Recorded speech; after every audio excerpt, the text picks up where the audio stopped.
নমস্কার বন্ধুরা, আজকে আবার একটা নতুন ভিডিও নিয়ে চলে এসেছি। এই যে দেখুন বন্ধুরা, আমার হাতে রয়েছে একটা 2 কেজি সাইজের রুই মাছ, আর কিন্তু পেটে ডিমও রয়েছে। তো আপনাদের দাদা না সকালে মাছটা নিয়ে এসেছিল, তো আমি ফ্রিজে রেখে দিয়েছিলাম। তো মাছটা একটু শক্ত হয়ে গেছে, আর দেখুন এদিকে কেমন কেমন হয়ে গেছে। তো যাই হোক, তো এখন আমি এই শক্ত অবস্থায় কেটে নেব, কারণ মাছটা যদি আবার বরফ কাটাতে যায় তাহলে একটু কীরকম হবে। সেজন্য ভাবছি এভাবেই মাছটা কেটে নিই আর আপনাদের সঙ্গে শেয়ার করব। দেখুন কত সুন্দর একদম পাকা রুই মাছ। এই যে দেখুন, এই যে রুই মাছটা। তো এখন এটা ভালো করে পরিষ্কার করে কেটে নেব। 2 কেজি সাইজের ওজনের রুই মাছ, আর ডিম, পেটে ডিমও হয়েছে।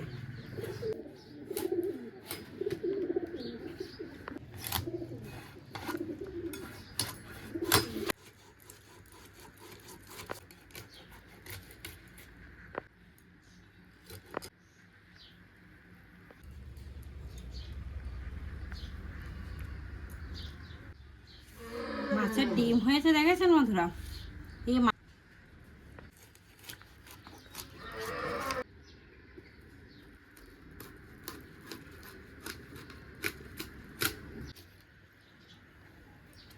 মাছটা কেটে নেওয়া হয়ে গেছে। এবার ধুয়ে পরিষ্কার করে নিয়ে আসবো। দেখুন বন্ধুরা, মাছটা আমি ধুয়ে পরিষ্কার করে নিয়ে এসেছি। অনেকগুলো পিস হয়েছে কিন্তু মাছের পিস। এটা এবার সাইডে রেখে দিচ্ছি। প্রথমে মাছগুলো ভাজার জন্য চুলোটা ধরিয়ে নেব। তার জন্য চুলোর উপর একটা কড়াই বসিয়ে দিচ্ছি। এবার চুলোটা ধরিয়ে নিচ্ছি। বন্ধুরা, চুলোটা ভালোভাবে ধরে গেছে, কড়াইটাও গরম হয়ে গেছে। এবার কড়াইয়ের ভিতরে বেশ খানিকটা পরিমাণ তেল দিয়ে দেবো। বন্ধুরা, তেলটা গরম হতে হতে এদিকে মাছে হলুদ আর লবণটা মাখিয়ে নেব।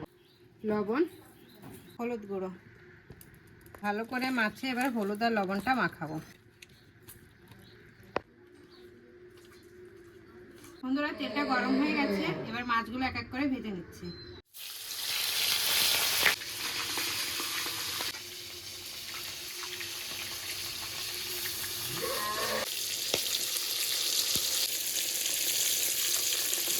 তো বন্ধুরা, মাছটাও কাটা হয়ে গেছে, মাছটাও ভাজা শুরু করে দিয়েছি। এখনো পর্যন্ত আপনাদেরকে বলিনি আজকে রান্নাটা কি হবে। তো এখন বলে দিচ্ছি, আজকে রান্নাটা হবে এই যে দেখুন, ঝিঙা। আজকের এই ঝিঙার তরকারি করব, সঙ্গে আর একটা টকের রেসিপি রয়েছে। এই যে দেখুন, দুটো বিটরুট, বাড়িতে দুটো বিটরুট রয়েছে। আজকে এই বিটরুট দিয়ে টক বানিয়ে দেখাবো। আপনারা আশা করি আমি কোনোদিনও টক খেয়ে থাকেননি, কিন্তু আজকে আমি আপনাদেরকে টক করে দেখাবো বিটরুটের। সেটা খেতে কিন্তু খুবই ভালো। আর জানেন তো বিটরুটটা খাওয়াটা শরীরের জন্য কত ভালো। তো এখন আমি বানাবো। তো প্রথমে এই মাছগুলো ভাজতে ভাজতে এই ঝিঙাগুলো কেটে নেব।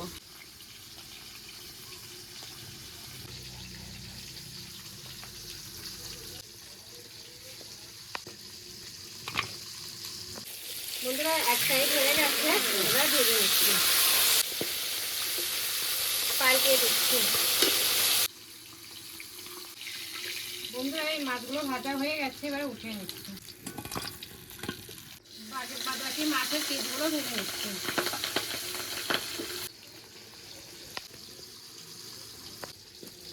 বন্ধুরা, ঝিঙে আর আলু দুটোই আমি কেটে নিয়েছি। এবার জল দিয়ে ভালো করে ধুয়ে পরিষ্কার করে নিচ্ছি। বন্ধুরা, বাকি মাছের পিসগুলো ভাজা হয়ে গেছে, এবার উঠে নিচ্ছি। বন্ধুরা, মাছ ভাজার অনেক খানিকটা পরিমাণ তেল ছিল, তো একটা উঠিয়ে নিয়েছি। এবার বাকি তেলে কিছুটা পরিমাণ জিরে ফোড়নে দিয়ে দেবো। ভাজা হয়ে গেলে উঠিয়ে নিচ্ছি।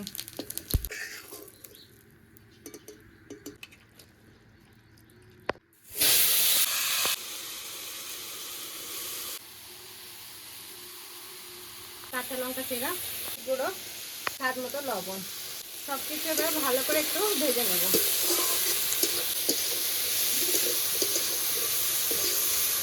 বন্ধুরা, দেখুন কতটা পরিমাণ জল ছেড়েছে। তো জলটা একটু শুকাতে থাকুক, আমি এখানে ঢাকা দিয়ে দিয়ে রান্না করে নিচ্ছি। বেশিক্ষণ কিন্তু লাগবে না এটা রান্না হতে। বন্ধুরা, ওদিকে ওটা রান্না হোক, আর এদিকে আমি এই বিটরুটটা কেটে নিচ্ছি।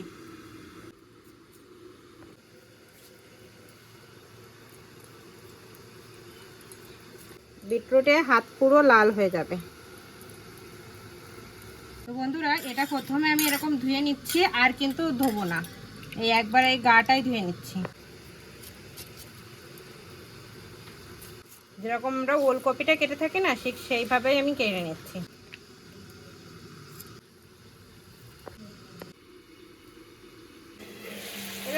বন্ধুরা ঝোলটা কিন্তু অনেকটাই শুকিয়ে গেছে, এখন পরিমাণ মতো জল দিয়ে দেবো।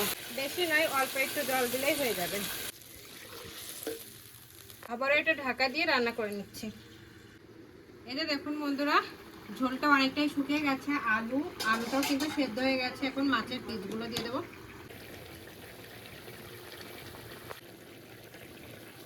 মাছের পিসগুলো দিয়ে ভালো করে রান্না করে নেব। বন্ধুরা এদিকে দেখুন রান্নাটা প্রায় হয়ে গেছে, এখন আমি এদিকে কেটে নেব।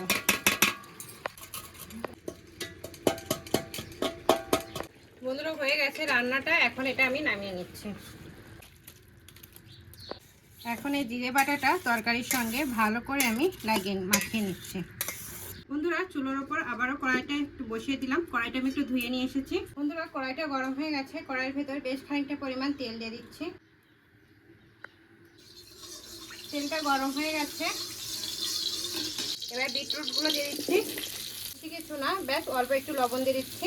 স্বাদ মতন লবণটা দিয়ে ভালো করে বিটরুটটা আমি তেলের ভেতর একটু ভেজে নেব। বন্ধুরা এই যে দেখুন বন্ধুরা, হালকা করে ভেজে নিয়েছি। দেখুন দেখেছেন, হালকা কিন্তু সেদ্ধ হয়ে গেছে। ঠিক এইভাবেই কিন্তু ভেজে নিতে হবে। এখন পরিমাণ মতো জল দিয়ে দিচ্ছি। এবার ঢাকা দিয়ে রান্না করে নেব। এই যে দেখুন বন্ধুরা, প্রায় যে বিটরুটটা সেদ্ধ হয়ে গেছে। এখন মাছগুলো দিয়ে দিচ্ছি, সঙ্গে অল্প একটু তেঁতুল। সব কিছু দিয়ে ভালো করে একটু রান্না করে নেব। বন্ধুরা এই যে দেখুন রান্নাটা হয়ে গেছে, মাছগুলোও দেখুন একদম লাল লাল হয়ে গেছে। এবার একটু নামিয়ে নেব এটা। আবারও চুলোর উপর কড়াইটা বসিয়ে দিলাম। অল্প একটু তেল দিয়ে দেবো, বেশি নয়। ভাজার সময় কিন্তু অনেকটাই তেল দিয়েছিলাম। এটা গরম হয়ে গেছে, এবার সরষেটা ফোড়নে দিয়ে দিচ্ছি। দেখুন সরষেটাও ফুটে গেছে, অল্প একটু লবণ দিয়ে দেবো।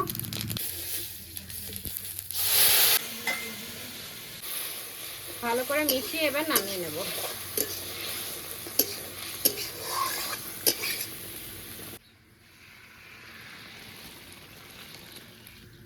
রান্না দুটো কমপ্লিট হয়ে গেছে, এখন আমি খেতে বসে গেছি। খেয়ে টেস্ট করে বলবো কেমন হয়েছে। আপনারা রেসিপিটা দেখে নিন বন্ধুরা, কত সুন্দর হয়েছে, দেখলেই জিভে জল চলে আসছে। আর এদিকে দেখুন বিটরুটের টকটা বন্ধুরা, কালারটা দেখুন একবার কত সুন্দর এসেছে। তো প্রথমে আমি এই ঝিঙার তরকারিটা ট্রাই করছি।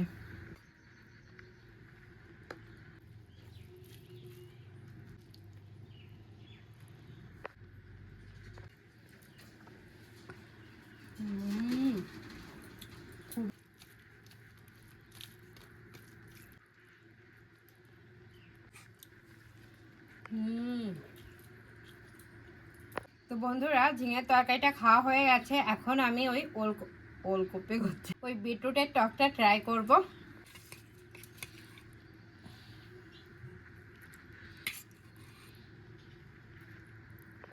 ভাতটা তো পুরো লাল হয়ে গেছে,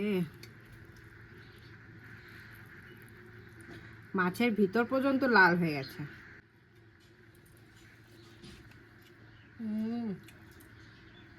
জাস্ট ফাটাফাটি।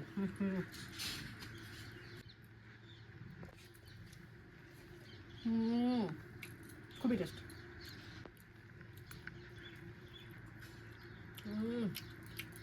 খুবই টেস্ট বন্ধুরা। সত্যি বলতে এই বিটরুটের টক আমি প্রথমবার কিন্তু খাচ্ছি। আমি বিটরুট এনেছে, মাকে ফোন করেছি মা কি করে বানাবো, মা বলে দিয়েছে, আমি সেভাবেই বানিয়েছি। খুবই টেস্টি লাগে খেতে।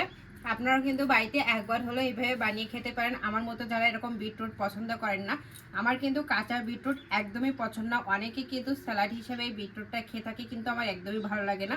তো যদি আমার মতন এরকম ভালো না লাগে, তাহলে কিন্তু আপনারা বাড়িতে এইভাবে বিটরুটের টক বানিয়ে খেতে পারেন, খুবই টেস্টি লাগে।